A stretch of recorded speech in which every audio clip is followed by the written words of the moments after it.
புதுசா கட்டப்பட்டு வரக்கூடிய கோயிலுக்குள்ள 20க்கும் மேற்பட்டோர் சிக்கிக்கிட்டதா சொல்லி உதவி கேட்டு வீடியோ வெளியிட்டு இருக்கிறது பரபரப்பை ஏற்படுத்தி இருக்கு.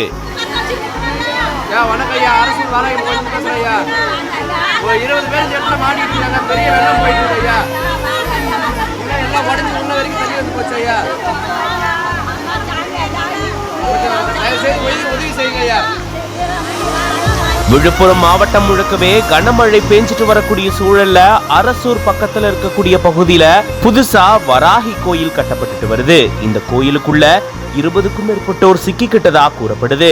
ஆற்றுல வெள்ளம் ஏற்பட்ட சூழல்ல கோயில சூழ்ந்து தண்ணீர் போகக்கூடிய நிலையில இங்க இருக்கக்கூடிய மக்கள் வெளியேற முடியாத நிலைக்கு தள்ளப்பட்டிருக்காங்களாம். இந்த நிலையில தான் வெள்ளம் அதிகரிச்சுக்கிட்டே வருது, எங்களை காப்பாத்துங்க அப்படின்னு சொல்லி கண்ணீர் மல்க இவங்க கோரிக்கை விடுத்து ஒரு வீடியோவை வெளியிட்டிருக்காங்க. இந்த வீடியோ வெளியாகி வைரலான நிலையில மாவட்ட நிர்வாகம் இது தொடர்பான விசாரணையை மேற்கொண்டுட்டு வராங்க. இங்க இருக்கக்கூடிய மக்களை எப்படி மீட்கலாம், அவங்களுக்கு எந்த மாதிரியான உதவிகளை செய்யலாம் அப்படின்னு தொடர்பா விசாரணை மேற்கொள்ளப்பட்டு வரதா கூறப்படுது. பெங்கல் புயலினுடைய தாக்கத்தால விழுப்புரம் மாவட்டம் முழுக்கவே கனமழை பெஞ்சிட்டு வருது. இந்த கனமழை காரணமா விழுப்புரம் மாவட்டம் முழுக்கவே எல்லா நீர்நிலைகளிலுமே வெள்ளப்பெருக்கு ஏற்பட்டிருந்திருக்கு. இந்த நிலையில தான் சுத்தியும் வெள்ளம் நிக்க இப்படி கோயிலுக்குள்ள சிக்கி தவிக்கிறாங்க இந்த மக்கள்.